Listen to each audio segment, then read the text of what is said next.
Flip ko na to siya kanina pa. First time ko tong matatry kaya sobrang excited. Oh, sobrang excited. So ito yung tsura niya guys. Ayan. Konti lang yung sauce niya.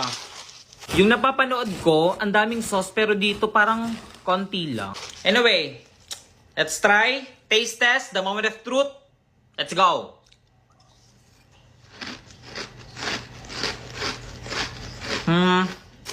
Siya ba?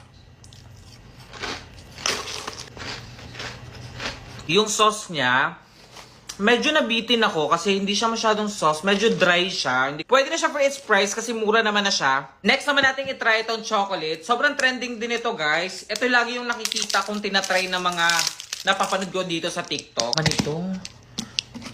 Oh my...